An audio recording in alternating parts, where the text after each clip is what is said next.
ಹೇಗಿತ್ತು ಕದಂಬರ ವೈಭವ ಕರ್ನಾಟಕ?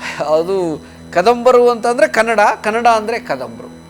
ನಾನು ಹೇಳುವುದು ಕದಂಬರು ಅಂದರೆ ಕನ್ನಡ, ಕನ್ನಡ ಅಂದರೆ ಕದಂಬರು. ಯಾಕೆ? ಮೊದಲನೇ ಕಾರಣ, ಕನ್ನಡ ನಾಡಿಗೆ ಹಿಡಿದಿದ್ದ ಸ್ವಾತಂತ್ರ್ಯದ ಗ್ರಹಣ ಬಿಡಿಸಿದ್ದು ಪಲ್ಲವರಿಂದ. ಪಲ್ಲವರು ಹಿಡಿದ್ಬಿಟ್ಟಿದ್ರು, ಪಲ್ಲವರೇ ಗ್ರಹಣ ಆಗಿತ್ತು ನಮ್ಗೆ. ನಮ್ಮ ಅಂದ್ರೆ ಅವ್ರ ಕಿಂಗ್ಡಮ್ ಎಲ್ಲಿವರೆಗೆ ಇತ್ತು ಅಂತ? ಅವ್ರದ್ದು ತಮಿಳ್ನಾಡು ಸರ್, ಕಂಚಿ ಪ್ರದೇಶ, ತಮಿಳ್ನಾಡು, ಸಮಗ್ರ ಬಹಳ ದೊಡ್ಡ ಸಾಮ್ರಾಜ್ಯ ಅದು ಪಲ್ಲವರು.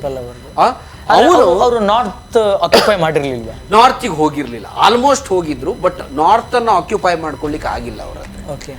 ಸೌತ್ ಅಲ್ಲಿ ಅವರು ತಮ್ಮ ವಿಸ್ತೃತ ಸಾಮ್ರಾಜ್ಯವನ್ನು ನಿರ್ಮಾಣ ಮಾಡ್ಕೊಂಡಿದ್ರು.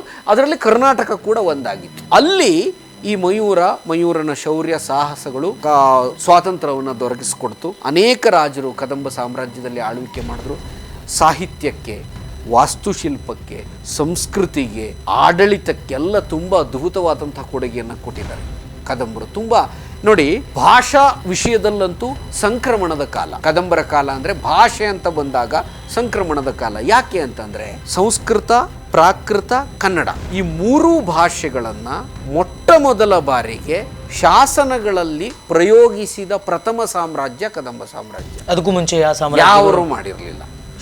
ಅದಕ್ಕೂ ಮೊದಲು ಕೇವಲ ಪ್ರಾಕೃತ ಇತ್ತು ಶಾಸನಗಳು. ಬ್ರಾಹ್ಮಿಗೆ ಪೂರಕವಾಗಿ, ಬ್ರಾಹ್ಮಿ ಸ್ಕ್ರಿಪ್ಟ್ಗೆ ಪೂರಕವಾಗಿ ಬ್ರಾಹ್ಮಿ ಲಿಪಿ, ಪ್ರಾಕೃತ ಭಾಷೆ, ಈ ಸಂಯೋಜನೆ ಇತ್ತು. ಈ ಸಂಯೋಜನೆಯಿಂದ ಸ್ವಲ್ಪ ಹೊರಗೆ ಬಂದು ಹೊಸ ಸಂಯೋಜನೆಯನ್ನು ಕೊಟ್ಟದ ಕೀರ್ತಿ ಕದಂಬರಿಗೆ ಸಲ್ಲುತ್ತದೆ. ಪ್ರಾಕೃತವನ್ನು ಬಳಸಿದ್ರು ಬ್ರಾಹ್ಮಿ ಲಿಪಿಗೆ ಅನುವಾದಿಯಾಗಿ, ಬ್ರಾಹ್ಮಿ ಲಿಪಿಗೆ ಅನುವಾದಿಯಾಗಿ ಕನ್ನಡವನ್ನು ಬಳಸಿದ್ರು. ಬ್ರಾಹ್ಮಿ ಲಿಪಿಗೆ ಎರಡೂ ನೋಡಿ, ಎರಡು ಸಂಸ್ಕೃತ ಬೇರೆ, ಲಿಪಿನೇ ಬೇರೆ ಆಗತ್ತೆ. ಅದರ ಲಿಪಿನೇ ಬೇರೆ ಆಗತ್ತೆ.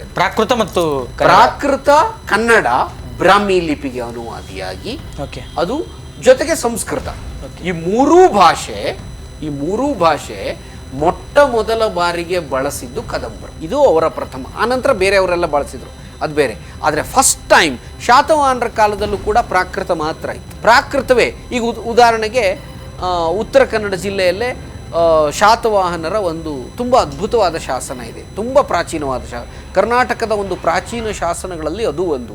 ಕರ್ನಾಟಕದ ಕೆಲವು ಬೆರಳೆಣಿಕೆಯ ಶಾತವಾಹನರ ಶಾಸನಗಳಲ್ಲಿ ಉತ್ತರ ಕನ್ನಡ ಜಿಲ್ಲೆಯ ಬನವಾಸಿಯಲ್ಲಿರುವ ಈ ಶಾಸನವು ಒಂದು. 2 ಸಾಲಿನ ಶಾಸನ. ಅದು ಬ್ಯೂಟಿಫುಲ್ ಆಗಿದೆ. ಅದು ಎಷ್ಟು ಸುಂದರವಾಗಿ ಅದನ್ನು ಕೆತ್ತಿದ್ದಾರೆ ಅಂದರೆ, ಈಗ ನೀವು ಹೋಗಿ ನೋಡಿದ್ರು ನಿನ್ನೆ ಮೊನ್ನೆ ಕೆತ್ತಿರಬೇಕು ಅನ್ಸುತ್ತೆ. ಹೌದಾ? ಅಷ್ಟು ಫ್ರೆಶ್ನೆಸ್ ಏನಿದೆ ಅದರಲ್ಲಿ. ಸಿಧಂ ರಯೋ ವಾಸಿಟಿ ಪುತಸ ಶಿವಸಿರಿ ಪುಳು ಮಾವಿಸ ಛಾಯಾ ಪಥರೋ ಅಂತ ಇದೆ.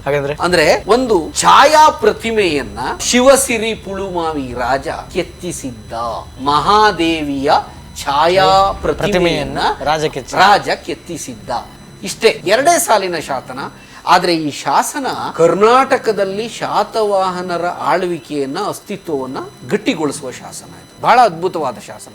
2 ಸಾಲಿನ. ಮತ್ತೊಂದು ನಾಗಶಿಲಾ ಶಾಸನ ಇದೆ ಬನವಾಸಿಯಲ್ಲೇ, ಅದು ಕೂಡ 2ನೇ ಶತಮಾನಕ್ಕೆ ಹೋಗುತ್ತೆ. ಇದು 2ನೇ ಶತಮಾನ, ಅದು 2ನೇ ಶತಮಾನ. 1800 ವರ್ಷಗಳ ಶಾಸನ ಬನವಾಸಿಯಲ್ಲಿ ಸಿಗತ್ತೆ. ಹೀಗಾಗಿ ಆ ನಂತರ ಕದಂಬರ ಕಾಲದ ಅನೇಕ ಶಾಸನಗಳು, ಕದಂಬರ ಸುಮಾರು ಒಂದು 65 ಶಾಸನಗಳು ಇದುವರೆಗೆ ಸಿಕ್ಕಿದೆ ಕದಂಬರದ್ದು. ಅದರಲ್ಲಿ ದೈವಸ್ವ, ಬ್ರಹ್ಮಸ್ವಕ್ಕೆ ಕೊಟ್ಟಿದ್ದು, ಅಥವಾ ಇನ್ನಿತರ ಸಾಮಾಜಿಕ ಕಾರ್ಯಗಳಿಗೆ ವಿನಿಯೋಗ ಮಾಡಿದ ಶಾಸನಗಳು, ಹೀಗೆಲ್ಲ ಬೇರೆ ಬೇರೆ ಎಲ್ಲ ಶಾಸನಗಳು ಬರುತ್ತೆ. ಈಗ ಒಟ್ಟಾರೆಯಾಗಿ ಕದಂಬರ ಕೊಡುಗೆ ಉತ್ಕೃಷ್ಟ. ಕನ್ನಡ ನಾಡಿಗೆ ಕದಂಬರ ಕೊಡುಗೆ ತುಂಬ ಇದೆ. ಎಲ್ಲರದ್ದು, ಗಂಗರದ್ದಿದೆ, ಚಾಲುಕ್ಯರದ್ದಿದೆ, ರಾಷ್ಟ್ರಕೂಟರದ್ದಿದೆ. ಎಲ್ಲ ಸಾಮ್ರಾಜ್ಯದವರು ಒಬ್ಬರಿಗಿಂತ ಒಬ್ಬರು ಶ್ರೇಷ್ಠ ಕೊಡುಗೆ. ಕದಂಬರಿಗಿಂತ ಅಲ್ಲಿಯವರೆಗೆ ಕದಂಬರದ್ದೇ ಆದರೆ ಆ ನಂತರ ಬಂದ ಚಾಲುಕ್ಯರು ಅವ್ರಿಗಿಂತ ಹೆಚ್ಚು ಕೊಡುಗೆ ಕೊಟ್ಟರು. ಎಕ್ಸ್ಟ್ರಾರ್ಡಿನರಿ ಮಹಾ ನಿರ್ಮಾಪಕರು ಅಂತ ಕರೆಸ್ಕೊಂಡು. ದೇವಾಲಯಗಳ ವಿಷಯ, ಕಲ್ಯಾಣಿಗಳು. ಆಮೇಲೆ ಹೊಯ್ಸಳರಂತೂ ಅಮೋಘ ಮಾಡಿಬಿಟ್ರು ಅವರು.